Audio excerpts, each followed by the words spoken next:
Well, hello gamers, Mezzo here. Welcome back to Valheim, or Valheim, depending on where you're from.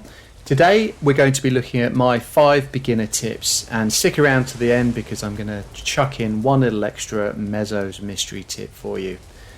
So we'll be looking at, in order, number 1, the workshop, number 2, armour, number 3, weapons, number 4, skills, and number 5, buffs. Okay, so first up is the workshop, and this is something you'll come across very early on in the game. The Raven will tell you to build it and then stick a roof over the top and you can start crafting away. So you can do that, you can put a roof over the top, or you could just find a ramshackle hut as I have in my beginner base here and plonk it down inside. And once you've got it there, you can get crafting away. The first thing I'll point out about the workshop that's not immediately obvious is the fact that you can repair your equipment there. So just showing you now, it's not immediately obvious, but that little hammer there on the side, if you spam that every time at your workshop, you'll repair your tools, your armor, and of course your weapons. It doesn't have any cost to repair them, so I recommend doing that every time. The second thing that's not immediately obvious about the workshop is its ranking. You can see that the 3 and the star there in the top hand corner that I'm highlighting. This workshop needs to be upgraded to get to level 3, and in order to do that, you've got to pop down some extra pieces of gear that you find in your crafting section. So if you open up the crafting tab, as I'm about to do, you see here that there's a chopping block and a tanning rack. So if you build those as quickly as possible, then you can plonk those down and you get access to better upgrades for your equipment, which is super important because they increase your armor value and they also increase the damage of your weapons. So something I'd focus on very early on. I think it's really important to progress in the game by upgrading this gear. Next up is armor, and as you can see from this little shield with a number 6 below it, that's your armor rating, and that's made up of the various items of clothing you're wearing. So 2 for the pants, 2 for the tunic, and 2 for the helmet. These are leather and they're upgradable. Feeding back into the tip I mentioned a minute ago about the workshop, if you want to upgrade your armor as quickly as you can, it's important to get that workshop upgraded, then you can start working towards building up the leather armor. I wouldn't waste too much time on the initial tunic. You can upgrade that, but you'll need those rags, leather rags, for other things later on. So pretty straightforward little tip, but just worth pointing out to save a bit of time early game. Okay, so next up is the weapons, and the first thing we'll look at is the club. It can be equipped with the shield. There isn't an alternate fire, it's just good old fashioned clubbing, but you can block with the shield as well. Pretty handy little weapon, good for crowd control and can hit multiple enemies at once. The next one I am showing here, and my personal favourite, is the spear. It's basically a stabby melee weapon, but quite interestingly, with the alternate fire button, mouse 3 or the middle mouse button, you can actually throw the spear as well, which is not that impressive early on, but I think as we skill this up, this will become a very, very good weapon. Now I've upset those pigs over there, so they're going to come running at me shortly, and we'll just show you the sort of damage that this thing does. So 2 quick hits, it dispatches with a hog, or whatever they're called, boars. Boars are what I'm looking for. So a really handy weapon. I really like it. It's something I'm going to work to skill up over time. But of course, no doubt we'll be getting some decent swords and other weapons to play with later on. So the following weapon that I want to talk about is the knife. And initially when you use it, it'll be underwhelming, but the power of the knife is in the sneak attack. As you can see, I'm sneaking up on this boar here, and if you press the alternate button, something really impressive happens. You leap at the animal and do 10 times back stab damage. So very devastating attack, really useful little tool. And when you're hunting early on and you don't have the bow, this will be your go-to weapon. It's extremely useful. Of course, try and level up that sneak skill as much as you can, as I just did there. The next weapon to look at is just the perfect hunting weapon, and it is the bow. Word of warning, the bow has a lot of drop on it, but it's extremely useful for hunting deer, who are skittish animals. And you can just see the deer's head over the bush there. If I aim above it, let an arrow go, deer down. And what's really nice is, because I'm sneaking, I haven't spooked this boar next to me, so I can just take a shot at that, and that's 2 very easy kills. So the bow is a really good early hunting weapon, and no doubt will be a devastating weapon later on in the game as well. So to round off the weapon section, I'm actually going to talk about a tool, and that tool is the hoe. The hoe is something you should unlock very early on. In fact, it's really the third tool that you should unlock after the axe and the hammer. The value in the hoe isn't immediately obvious. You might think it's for farming, but its real value comes in changing the land around you. So if you right click, as I'm showing you here, it's got three functions. That's lower ground, raised ground, and this path and thing, which I'm not quite sure what that is. I think it's just for making paths. But the real benefit of doing this is that you can level the land around your first little outpost, and that just makes the whole crafting of walls and floors and placement just so much easier. So I recommend unlocking this very soon, especially if you plan on building a larger complex base. Okay, so let's talk about skills now, and very early on in the game you'll work out that you level these up by doing the action that applies to that particular skill. Having said that, some of the items or skills will require a little bit of dedication. For example, jumping. You don't do a lot of jumping in the game, but if you can just go out of your way to just jump when you've got a bit of stamina or you're not doing anything in particular, that will help you level up that jumping skill, and I think that's going to be important later on. The other one that you don't do a lot of early game, but is actually quite dangerous if you don't, is swimming.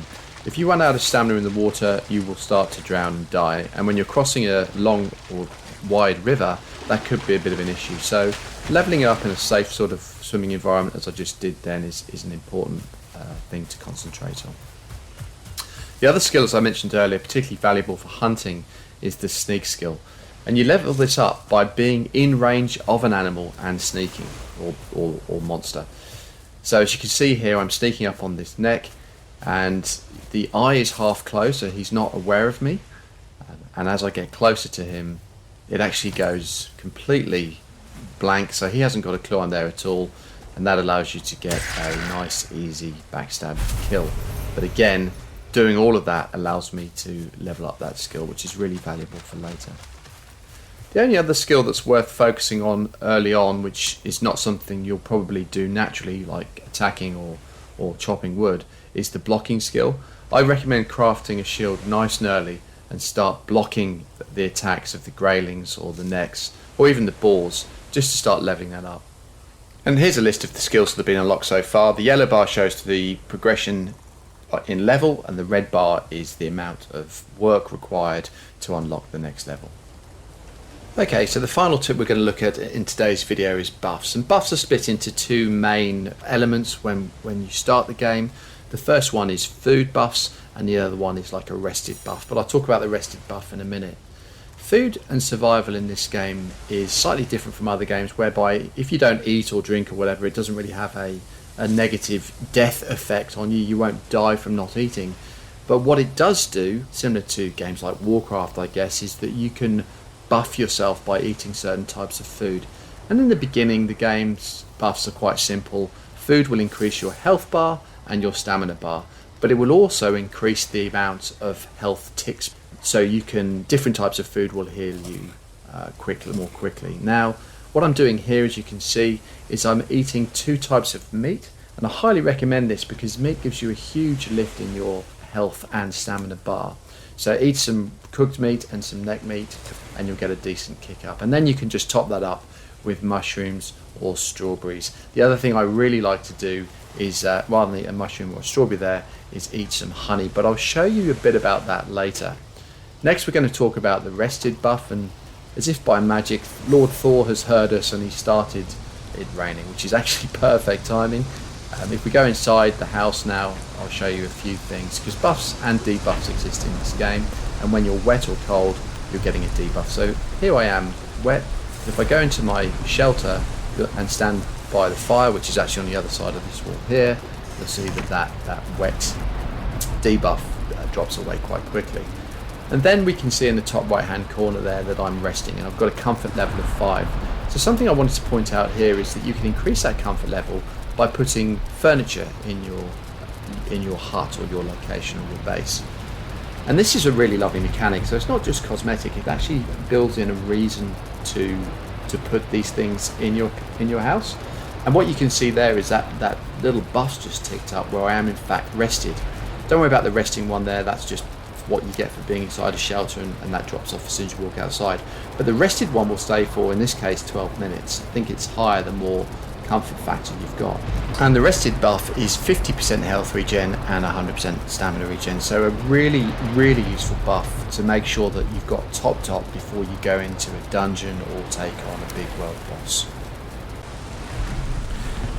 So a minute ago I talked about the benefits of honey over, say, a strawberry or a mushroom. The health point restoration per tick is much higher than those two other items, so I highly recommend you get a beehive going and start farming honey as quickly as you can. And to do that, you've got to search these ramshackle destroyed huts that lie around the map, and in some of them you'll find a beehive. Simply destroy the beehive as I'm showing you here, with a bow is particularly useful, and what you'll get out of that, two things: one, honey, which obviously you can eat straight away, and the other one is a queen bee. I recommend doing this in a storm. It will limit the aggression of the bees. They'll obviously attack me, as you're seeing here, once you attack their nest, but they will attack you if you get too near and it's sort of fairer weather. So once you've got that honey and that bee, you're good to go. You can head back to base and build yourself a beehive, which I'll show you now. So simply take out your hammer, select the beehive, which you'll find after crafting. You'll need, I think it's 10 wood and 1 queen bee. You can select that and then pop it down in your base, which I'm just going to do around the back here, out the way, next to this rock. Or, yeah, that rock's fine. And so there you go, honey on tap. Although I should point out that the honey won't be immediately available. Obviously the bees have to develop that or create that, or whatever it is bees do. So just to show you the benefits of this as well, I've got the empty food bar there now. You can see if you click honey, in it goes, and very quickly you get these big licks of health. So it's really useful little, almost like a first aid item. Okay, now for Mezzo's mystery tip, and this is just a very quick one here, but I want to talk about the final boss. I promise you, no spoilers, you're safe to listen to this. You guys will know how to unlock the boss location. You do that from that starting point there, that's pretty obvious. And once you've got that on the map, you know where to head in order to spawn Eikthyr, I think is the boss's name. I won't say anything about that boss, but all I want to tell you is, for the love of Thor, Freya and Odin, do not unlock that boss too early. I did this when I first played the game, and if you're not able to kill that boss, what you're going to have is this huge beast roaming around, making your life a misery. Make sure you wait until you're ready to unlock it. So there you have it, gamers. I hope you found those tips useful, and thanks so much for watching and for all your support. If you like the video, feel free to like it, and if you're interested to see some more Valheim footage, I'll be running some more on my channel, so hit the subscribe button and I'll see you next time. But for now, thanks again, Mezzo out.